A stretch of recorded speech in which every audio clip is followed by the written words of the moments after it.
ብፁዕ ወቅዱስ አቡነ ማትያስ ቀዳማዊ ፓትርያርክ ርእሰ ሊቃነ ጳጳሳት ዘኢትዮጵያ ሊቀ ጳጳስ ዘአክሱም ወዕጨጌ ዘመንበረ ተክለ ሃይማኖት፣ ብፁዕ አቡነ ዲዮስቆሮስ የቅዱስ ሲኖዶስ ዋና ጸሐፊ፣ የማይጨውና የራያ አህጉረ ስብከት የቅርሳ ቅርስ ጥበቃ ቤተ መጻሕፍት ወመዘክርና የማህበራት ማደራጃ መምሪያ ኃላፊ፣ ብፁዕ አቡነ ሕርያቆስ የአዲስ አበባ የከንባታ የሀዲያና ስልጤ አህጉረ ስብከት ሊቀ ጳጳስ፣ ብፁዓን አበው ሊቃነ ጳጳሳት፣ የቅዱስ ሲኖዶስ አባላት፣ ክቡር ንቡር እድ ኤልያስ አብርሃ የመንበረ ፓትርያርክ ጠቅላይ ቤተ ክህነት የመንፈሳዊ ዘርፍ ምክትል ስራ አስኪያጅ፣ ክቡር ረዳት ፕሮፌሰር ግርማ ባቱ የመንበረ ፓትርያርክ ጠቅላይ ቤተ ክህነት የኢኮኖሚና ማህበራዊ ዘርፍ ምክትል ስራ አስኪያጅ፣ የመንበረ ፓትርያርክ የመምሪያው ኃላፊዎች እና የድርጅቶች ኃላፊዎች፣ የቅድስት ሥላሴ ዩኒቨርሲቲ ከፍተኛ የሥራ ኃላፊዎች፣ የሰዋስወ ብርሃን ቅዱስ ጳውሎስ መንፈሳዊ ኮሌጅ ከፍተኛ የሥራ ኃላፊዎች፣ የጠቅላይ ቤተ ክህነት ምክትል የየመምሪያ ኃላፊዎችና ዋና ክፍል ኃላፊዎች፣ በአጠቃላይ የጠቅላይ ጽሕፈት ቤቱና በስሩ ያሉ ድርጅቶች፣ የዩኒቨርሲቲ ኮሌጆች የሥራ ኃላፊዎችና ሰራተኞች፣ ሊቀ ማእምራን የማነ ዘመንፈስ ቅዱስ የአዲስ አበባ ሀገረ ስብከት ዋና ስራ አስኪያጅ፣ የአዲስ አበባ ሀገረ ስብከት የሥራ ኃላፊዎችና ሰራተኞች፣ የየክፍላተ ከተማ ኃላፊዎችና ሰራተኞች፣ የአድባራትና የገዳማት አስተዳዳሪዎች፣ ወጣት ሰንበት ትምህርት ቤት አባላት፣ የመንፈስ ቅዱስ ልጆቻችን፣ ምእመናንና ምእመናት፣ የሸገር ከተማ ሀገረ ስብከት የገዳማትና አድባራት አስተዳዳሪዎች፣ የየክፍለ ከተማ የሥራ አስኪያጆች፣ የመስቀል ዞን መድኃኔዓለም ገዳም አበው መነኮሳትና ሰራተኞች፣ የተምሮ ማስተማር ሰንበት ትምህርት ቤት ወጣቶች፣ ከዚሁ ጉባኤ ላይ ሁላችሁም የተገኛችሁ የተከበሩ መጋቤ ተአምራት አበጋዝ አዲስ አበባ ሃይማኖት ተቋማት ጠቅላይ ጸሐፊ፣ ቅሩብ እግዚአብሔር ለየዋሃነ ልብ ወያድኅኖሙ ለትሑታነ መንፈስ፣ እግዚአብሔር ልባቸው ለተሰበረ ቅርብ ነው፣ መንፈሳቸው የተሰበረውንም ያድናቸዋል። የኢትዮጵያ ኦርቶዶክስ ተዋሕዶ ቤተ ክርስቲያን በዘመነ ብሉይ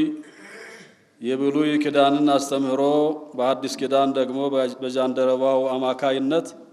ክርስትናን ከተቀበለች በኋላ የውስጥና የውጭ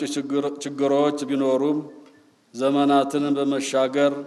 ዶግማዋን እና ቀኖናዋን በመጠበቅ ለዛሬ ደርሳለች። ስለዚህም የክርስትና እምነት ዘላለማዊ ሕይወት የሚሰጥ መንፈሳዊ ጉዞ በመሆኑ አባቶቻችን ሊቃውንትና ብፁዓን አበው ሊቃነ ጳጳሳት አንድ ላይ በመሆን የሕዝቡ መንፈሳዊ ጉዞ ረጅም እንደሆነ በመገንዘብ እያንዳንዱ ሃይማኖታዊ ትውፊት ለትውልዱ እንዲተላለፍ ለማድረግ ለቤተ ክርስቲያኒቷ በተሰራላት ሕግ መሰረት በየጊዜው የሚመራትን አባቶች በመምረጥ ቤተ ክርስቲያኒቷን እንዲመሩ የሚያደርጉ በመሆኑ በዚሁ መሰረት ባሳለፍነው የ2017 ዓመተ ምህረት የግንቦት ርክበ ካህናት ለቀጣይ 3 ዓመታት ቤተ ክርስቲያኒቷን ከመንፈስ ቅዱስ ጋር እንድንመራ አባቶች አደራ ሰጥቶናል። አደራው ግን እጅግ ከባድ እንደመሆኑ መጠን አደራውን መወጣት እንድንችል የሁላችንም ኃላፊነት ከመቼውም ጊዜ በላይ ከባድና ጥብቅ በመሆኑ ቤተ ክርስቲያኒቷን ለማገልገል የምናደርገው ጥረት በመንፈሳዊ መሰረት ላይ የተመሰረተ እንዲሆን ያስፈልጋል። ለዚሁም የአባቶቻችን ጸሎት እንደሚረዳን እናምናለን። አሁን በዚህ ዘመን ያለችው ቤተክርስቲያን አስተዳደራዊ ሁኔታዋ እና መንፈሳዊ አገልግሎቱ እንዲሁም ሁለንተናዊ የልማት ጉዞዋ እጅግ ውስብስብ እንደመሆኑ መጠን ይህንን ለመወጣት በመጽሐፍ ቅዱስ ላይ እንደተጠቀሰው እኛም በትሁት ልብ ነህምያ የፈረሰችውን የኢየሩሳሌምን ቅጥር መልሶ ለመገንባት እኛ ልጆቹ ተነስተን እንሰራለን፣ የሰማይ አባታችንም ያከናውንልናል በማለት የሥራው መጀመሪያ አድርጎ እንደተናገረው አሁንም ከዚህ ትምህርት በመውሰድ በጥልቅ እምነት፣ በጸሎት፣ በአስተዋይነት እና በቁርጠኝነት የሚቃወሙትና እርሱ ቅጥሩን እንዳይሰራ የሚፈልጉ ወገኖች ቢኖሩም እነርሱ ተሻግሮ የእግዚአብሔርን አጋዥነት ተስፋ በማድረግ የኢየሩሳሌምን ቅጥር መልሶ እንደገነባ ሁሉ ዛሬም ያለብንን ችግር ተፈትቶ ትውልዱ ከሚዘፈቅበት ዓለማዊነት በማላቀቅ ቤተክርስቲያኒቷን ለትውልድ ለማሻገር እኔም ሆንኩ ሁሉም ባለድርሻ አካላት እንደ ነህምያ መስራት ይጠበቅብናል። ብፁዕ ቅዱስ አባታችን ብፁዓን አበው ሊቃነ ጳጳሳት ነህምያ ከሁሉ በፊት ወደ እግዚአብሔር በመጸለይ መንገዱን ለእግዚአብሔር በመስጠት ያሉ ችግሮችን በማጥናት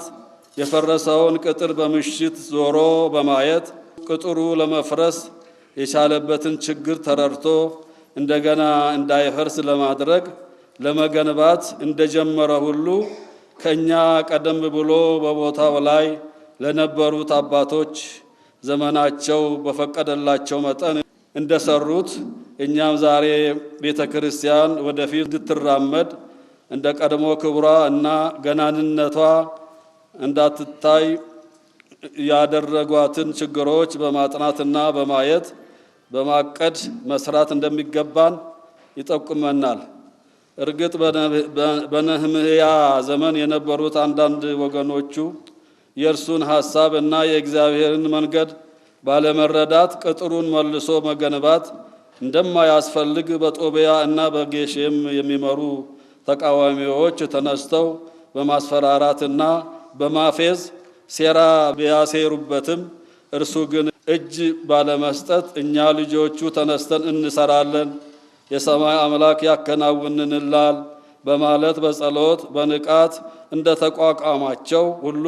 እኛም በዙሪያችን የሚፈጠሩትን ችግሮች ለእግዚአብሔር በመስጠት ቤተክርስቲያናችንን በቁርጠኝነት መንፈሳዊ፣ አስተዳደራዊና ማህበራዊ ጉዳዮቿ በአንዳንድ ቦታዎች ላይ የሚታዩ አስተዳደራዊ ክፍተቶችን፣ በተለያዩ ጉዳዮች ላይ የሚነሱ አለመግባባቶችን፣ የንብረት አያያዝ ችግሮችን፣ በቤተ ክርስቲያን መዋቅር ውስጥ የሚታዩ ክፍተቶችን በማከም በሁሉ አቅጣጫ የሚገኙት ምዕመናን ልጆቻችን ከቤተ ክርስቲያናቸው ጋር ያላቸውን መዳከም በተለያዩ ምክንያቶች እኛ የበለጠ ባለመስራታችን ከቤተ ክርስቲያኒቷ የሚርቁ እንዳይኖሩ ፈተናዎችን ለመሻገር ተግተን ልንሰራ ይጠበቅብናል። ብፁዕ ቅዱስ አባታችን ብፁዓን አበው ሊቃነ ጳጳሳት፣ የጉባኤ ተሳታፊዎች፣ ቤተ ክርስቲያን አሁን ያለችበት ዘመን እንደ ከዚህ ቀደሙ በዘልማድ ብቻ ልንጓዝ ስለማይቻል በቤተ ክርስቲያኑ ውስጥ እና ከቤተ ክርስቲያኒቱ ውጪ ያለውን በመቃኘት እቅድ በማውጣት መንፈሳዊ፣ አስተዳደራዊና ማህበራዊ ክፍተቶችንን በመለየት ተጨባጭ የመፍትሄ እቅዶችን በማውጣት በጥናት ላይ የተመሰረተ ውሳኔ ልትሰጥ ይገባታል። ቤተ ክርስቲያን በዚህ ዘመን በውስጥ ብቻ ሆነን ከምንሰራው በበለጠ ከውጪ ካሉትም ከተለያዩ አካላት ጋር ከመንግስትም ጭምር በአስተዋይነትና በጥበብ በመቅረብ ቤተ ክርስቲያኒቷ ተከብራ እንድትሻገር ካላደረግን የትውልድ ቅብብሎሽ ሊዳከምብን ይችላል። ስለሆነም ቤተ ክርስቲያን ከመንፈሳዊ አገልግሎቷ ጎን ለጎን አገልግሎት ለምትሰጣቸው ሕዝብ በመራራት ልትደርስላቸው ስለሚገባት የቤተ ክርስቲያኗ የውስጥ ሰላም በማጠናከር በሀገሪቱ ውስጥ ያሉ ዜጎቿ ወደ ሰላም መንገድ እንዲመጡ መነጋገር እንዲችሉ የቤተ ክርስቲያን ድርሻዋ ከፍተኛ በመሆኑ እና ሊሰራ ስለሚገባ ትልቅ ትኩረት ሊሰጠው ይገባል። በመጨረሻም እግዚአብሔር ቢፈቅድ ባሉን ቀጣይ ሐዋርያዊ የአገልግሎት ዘመናት በውስጥም ሆነ በውጭ ዓለማት የምትገኙ ሁሉ ለቤተ ክርስቲያን እድገት የሁላችን ድርሻ ትልቅ በመሆኑ ከፊት ለፊታችን ያለውን የቤተ ክርስቲያን አንድነት ላይ ምላሽ ለመስጠት ሁላችሁም በተወከላችሁበት በተሰጣችሁ ኃላፊነት ተግታችሁ እንድትሰሩ በአባታዊ ፍቅር አደራ እንላለን። ሰው በተሰጠው ኃላፊነት ላይ በትጋት በታማኝነት በቅንነት መስራት የቤተ ክርስቲያኒቷን ሕልውና ከፍ ስለሚያደርግ በሥራ ቦታም ሆነ በግል ሕይወታችሁ ሰላምና መግባባትን ጠብቃችሁ እንድትሰሩ ግጭቶችና አለመግባባትን በሰላማዊ መንገድ መፍታት ወሳኝና ቤተ ክርስቲያንም ከዚህ አትራፊ መሆኗን ማሳሰብ እወዳለሁ። እግዚአብሔር ለልብ ቅኖች ቅርብ እንደመሆኑ መጠን ልባችንን ቅን በማድረግ ሕዝባችንን እና ቤተ ክርስቲያንን ለማገልገል በቅዱስ ሲኖዶስ የተጣለብንን አደራ መወጣት እንድንችል ከቅዱስ አባታችን መመሪያ በየጊዜው በመቀበል የምንሰራው ሲሆን ጸሎታቸውም ይርዳን እያል ቤተ ክርስቲያን ውስጥ አንድ ማዕድ እየተቋደስ በሐሳብ ልዩነት ውስጥ የሚገኙትን በማቅረብ በሀገሪቷ ውስጥ በየቦታው የሚታዩትን አለመግባባት ተቀርፎ ሰላም እንዲመጣ ድርሻችንን በመወጣት ሕዝቡ ሰላማዊ አየር እንዲተነፍስ እንድናደርግ አምላከ ቅዱሳን እንዲረዳን በመጸለይ በሰላም በኢኮኖሚያዊ እና ማህበራዊ የልማት ስራዎች ከመንግስት ጋርም ሆነ ከሌሎች ባለድርሻ አካላት ጋር የቤተ ክርስቲያናችንን ዋና ተልእኮና መብት በማስጠበቅ አብረን ለመስራት ዝግጁ መሆናችንን እንገልጥላችኋለን። በዚህ በ2017 ዓመተ ምህረት የግንቦት ርክበ ካህናት ከኔ ጋር የቤተ ክርስቲያኑን መንጋ እንድትጠብቁ የተሰየማችሁ የቅዱስ ሲኖዶስ ዋና ጸሐፊ ብፁዕ አቡነ ዲዮስቆሮስና የአዲስ አበባ ሀገረ ስብከት ሊቀ ጳጳስ ብፁዕ አቡነ ሕርያቆስ በመሆን የተሾማችሁትን መልካም የሥራ ዘመን እንዲሆንልን እመኛለሁ። የቅዱስነቶን በረከት በስራችን ስኬታማ እንዲሆን ይርዳን እያልኩ በዚሁ ንግግሬን እቋጫለሁ። ስለ አዳመጣችሁኝ አመሰግናለሁ።